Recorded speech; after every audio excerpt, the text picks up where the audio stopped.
Welcome to the Daily Tanya. Today is Monday, the 4th day of Sivan, and we're getting closer to the holiday of Shavuos, the giving of the Torah, which will be tomorrow night.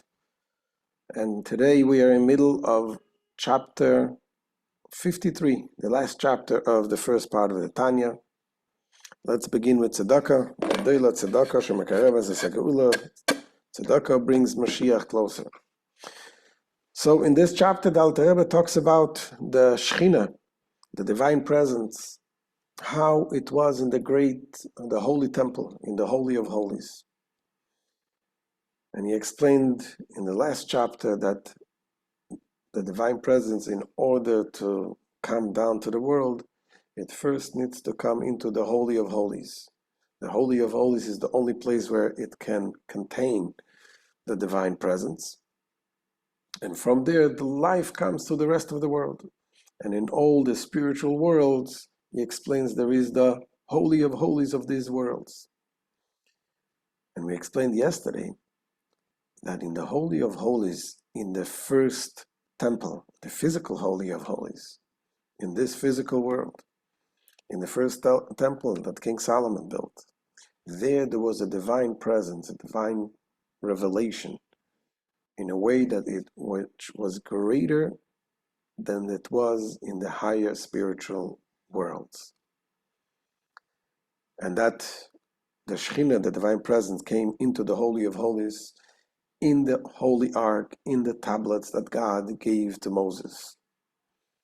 And those, we explained yesterday that how we saw the tablets were physical stones, but you saw the godliness in it, in the way the letters were engraved in a miraculous way. You were able to really see it from all sides. There's a number of things that happened in this Holy Ark.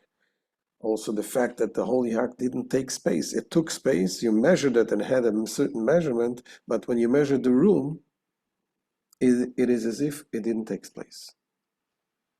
The room was 20 cubits, and you measured from the ark was in the center of the room, the Holy of Holies, and you measured from each end of the ark to the end of the room, there was 10 cubits. It's like didn't take space.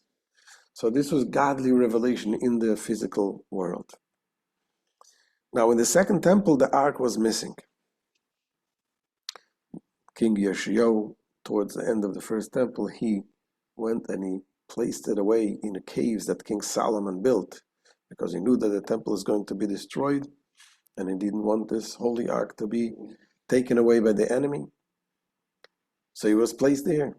And in the second temple, they didn't have it. So the way the Talmud says that the second temple, there was no Shechina. The divine presence wasn't there. So the Alter Rebbe explains it doesn't mean that the divine presence was not there at all.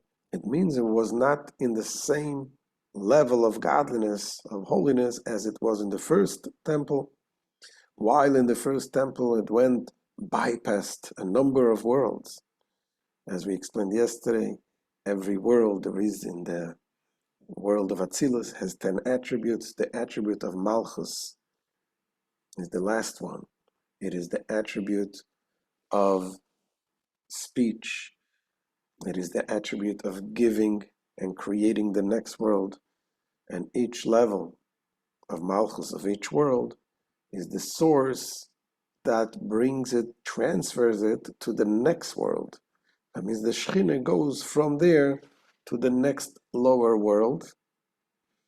And like this, it goes down and down.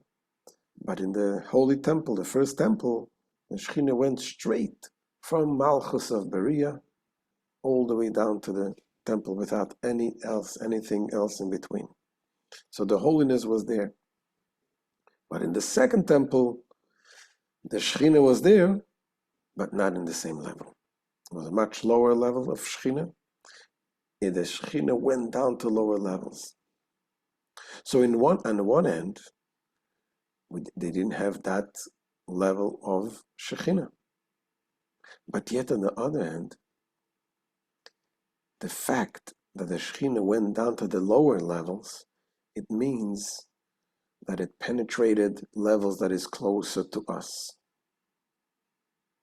because ultimately the purpose of the creation of the entire world is that the Shekhinah, Hashem, should be dwelling in this physical world. So while the second temple was a lower level of divine presence, on the other end, and yet it kept the Shekhinah closer and brought down closer to us. And then the Rebbe talks about where is the Shekhinah now that the temple is destroyed. And we need the Kadosh Baruch Hu, the Holy One, blessed be He, needs to be here. And for that, you need the Holy of Holies. What is the Holy of Holies today? Says Alter Rebbe, today, our sages tell us, it is the 4 cubits of halacha, meaning when a Jew studies Torah, specifically studying the halacha, which is the laws of Hashem, the laws of the Torah, which expresses the will of God. There the Shekhinah rests. So you can be sitting in your home and studying Torah. You are serving as the Holy of Holies while how the Shekhinah comes through you. That is an amazing thing. So let's see inside what the Alter Rebbe says. The Alter Rebbe begins with the second temple. As for the second temple in which the ark and the tablets did not repose, this being among the 5 things found in the first temple and lacking in the second. Our rabbis of blessed memory said that the Shekhinah, the divine presence, did not abide there in the second temple. And the Alter Rebbe clarifies, what does it mean did not abide? Not that there was no Shekhinah at all in the second temple, of course there was. It was not the same level of Shekhinah that there was in the first holy temple. Pirush madregas Shekhinah shoisa sheira bebayis rishon sheloi kederech ishtalshelus ha'olamis. This means not that, God forbid, the Shekhinah did not abide there at all. Rather, it speaks of the category of the Shekhinah which used to abide in the first temple, which was not in the manner of ordinary descent of the worlds. That's what we explained. In the first temple, the Shekhinah bypassed some of the world, some of the filtering, and went straight into the holy temple. But that did not happen in the second temple. In the second temple, went through the worlds, although the last one, it did skip, as we'll soon see. Malchus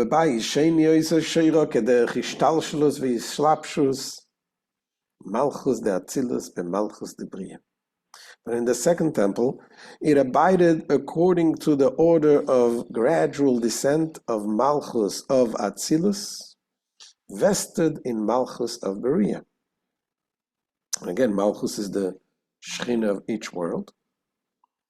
So this level of Malchus, the lowest level of Atzilus, went into the Malchus of Beria. And the latter in Malchus of Yetzirah, the Bria be Malchus of the Yetzirah be Eichal Kodesh Kadoshim de Asiyah, and the latter in the shrine of the Holy of Holies of Asiyah, that shrine being Chabad of Asiyah. It is the intellectual part of the world of Asiyah. And now, we learned earlier that in every world, the way it came, the Shekhinah, to animate and create the creatures of that world that came in the Holy of Holies, in the brain of that world, from the brain of that world, from the Chabad of that world. It went down into Malchus of that world, and from Malchus, it came about the creation. But here in the second temple, that step was skipped.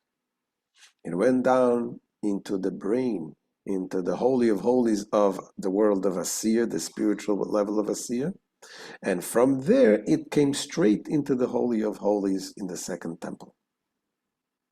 Bekotchei Kadoshim de Asiyah oya mislabesh bekotchei Kadoshim shebebeis hamikdash lemata v'shosa bo Shekhinah Malchus the Yetzira, Amelubeshes Bekochi Kadoshim de Asiya. And the Holy of Holies of Asiya was clothed in the Holy of Holies of the temple below. In it rested the Shekhinah, meaning Malchus of Yetzira, which was clothed in the Holy of Holies of Asiya. And because it was such a holy place, that is why no one except the Kohen Gadol was not allowed in the Holy of Holies. And even the Kohen Gadol, the high priest, was allowed only once a year. And by the way, even the high priest, which came in once a year, he was only able to be there if he was worthy. Because we know there were many of the high priests during the time of the Second Temple that they bought their position from the Romans, and they were not worthy to be, and then they indeed did not make it out.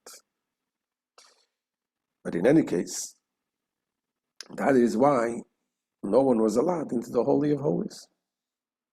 So therefore, because of the Shekhinah reside in the temple of the temple's Holy of Holies, no man was permitted to enter there except the high priest on Yom Kippur.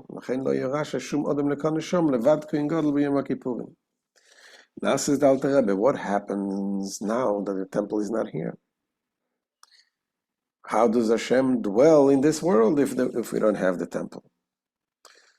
Says the Alter Rebbe quotes what our sages say,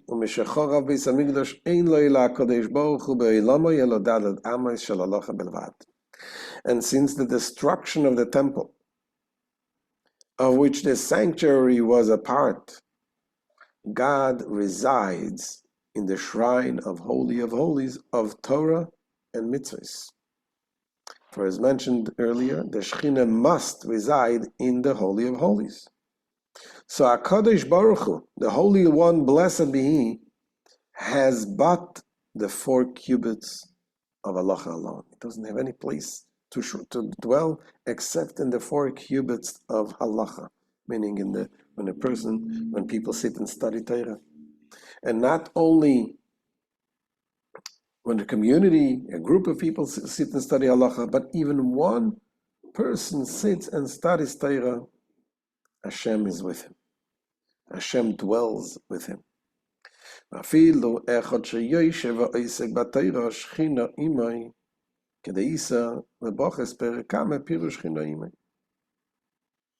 even if one Jew sits and engages in Torah study, the Shekhinah is with him.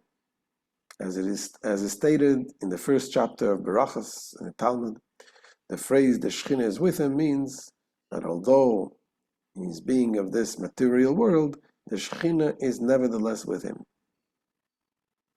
Now, what level of Shekhinah? We said in the second temple, first temple it bypassed a number of levels. In the second temple, the Shekhinah bypassed the last step. But from the level of the brain of Asiya went straight on into the temple.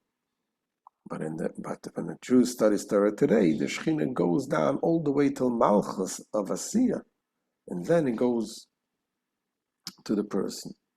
It says, "Kederech ishtalshelus, v'islapshus Malchus d'Atzilus, ve'Malchus d'Briya v'Yetzira v'Asiya." In order of the gradual descent and investment of Malchus of Atzilus in Malchus of Beriya and Yetzira and Asiya. That goes down all the way.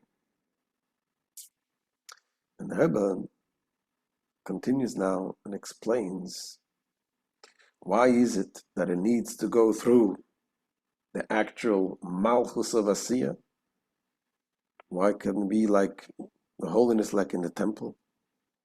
Because as the Malchus of Asiya brings about the physical action, and most of the mitzvahs, almost all of the mitzvahs, are mitzvahs that involve physical action. And because of that, it goes through the Malchus of Asiya to bring the Shekhinah down into physical action. So that's what Alter Rebbe explains. Ki tayag mitzvahs ha-Torah rubon kekulam and mitzvahs ma'asiyos. For the 613 commandments of the Torah are by and large precepts which involve action. וגם מתלויס בדיבור מחשבה כמו תלמוד תורה ברכות המאזן קריאת שמע ותפילה. And including even those mitzvahs which are fulfilled by words and thought, such as Torah study, the blessing after the meals, the recital of the Shema, and prayer, even though those mitzvahs are done by speech and by thoughts, nevertheless, it includes action as well. Why? Because we actually need to move the lips in order to fulfill them properly. The mitzvahs of studying Torah, mitzvahs of saying the blessings, we have to move the lips, and the movement of the lips is considered action.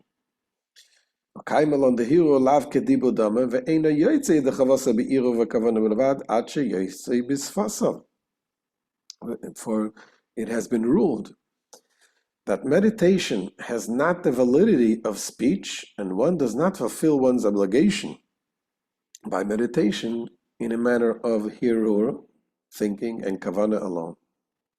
Even when his manner of meditation is close to speech, as in the case when one thinks about the way in which he will utter certain words, which is called hirur, but it's not fulfilled until he gives it utterance with his lips. So the utterance of the lips is actually considered action, the movement of the lips. The kaimelan, the akimas svasavav, moreover, it has been ruled that the motion of the lips while one is speaking is considered an action, in which case all these mitzvahs involve a form of action. So that is why these mitzvahs, the Shekhinah had to go through the malchus of Asiya, which is the world of action, in order to come into these mitzvahs. And now continues the Alter Rebbe, pointing out why is it necessary. We said Hashem, the Kodesh Baruch Hu, the Holy One, blessed be He, dwells in the 4 cubits of halacha. Halacha is the actual law. But the truth of the matter is, Hashem, the Torah is vast. There's many places in the Torah, not only the actual law. And when you study Torah, you unite with Hashem in any part of Torah. So why is it specifically this part of Torah that involves the law, the actual law, that the Shekhinah dwells?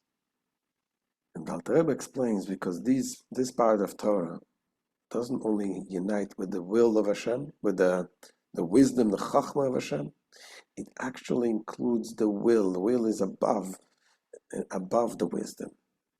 Just like by human being, the will is above our wisdom. Similarly, the will represents a level which is kesser, the crown, which is above the wisdom. The actual mitzvahs that express the law of what we need to do is the will of God. This is what God wants. So because this part of Torah involve the will of Hashem, this is why this is specifically where Hashem, the Shekhinah, dwells. That's what Alter Rebbe says, V'tayag mitzvahs ha-Torah im sheva mitzvahs derabanan begimatria kesser. Now the 613 commandments of the Torah, together with the 7 commandments of our rabbis, there are 7 rabbinical mitzvahs, like, for example, washing the hands is a rabbinical mitzvah, saying the bracha, the blessing before a mitzvah, is a rabbinical commandment, lighting the Hanukkah candles, and a number of mitzvahs like this are rabbinical mitzvahs.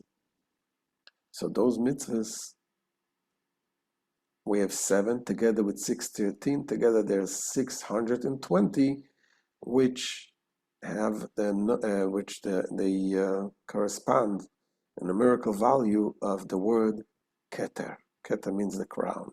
Keter has a numerical value of 620. So what is Keter? What is a crown? Just like a crown is above the head, above the intellect, the crown of the Torah represents the ultimate will of Hashem. So combine the total, the numerical value of Keter, a crown, which is the supernal will. Which is clothed in his wisdom. And they, God's will and wisdom, are united with the light of Ein Sof in a perfect union. Now goes the Alter Rebbe and say further that also the oral law is also rooted in the Chachma, in the wisdom of Hashem. The oral law, when God taught the Torah to Moses, he gave him Torah orally. And that oral Torah came out with the generation. The rabbis extracted from the Torah these oral laws. Some of them was given over from tradition, from generation to generation. Some of them were extracted and derived from the teaching of the Torah itself. And that is also part of the wisdom of Hashem, which came out. God founded the earth with wisdom. This refers to the oral law that is derived from the supernal wisdom. As it is written in the Zohar, that the father, Chachma, begat the daughter. Meaning Malchus, the oral law, as it is written, Malchus, the mouth, which we call the oral law. And this is the end of today's shir. And the amazing lesson we take away is that the Shekhinah today, you can sit in front of your computer and have the divine shine through the computer. You study the Torah, no matter where you are.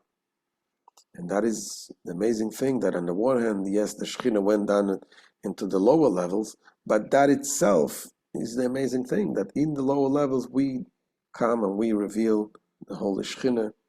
Ultimately, this will be the revelation of Mashiach, which the light of the Torah will be everywhere throughout the entire world with the coming of Mashiach. Amen. We'll see you, Hashem, tomorrow. Have a wonderful day.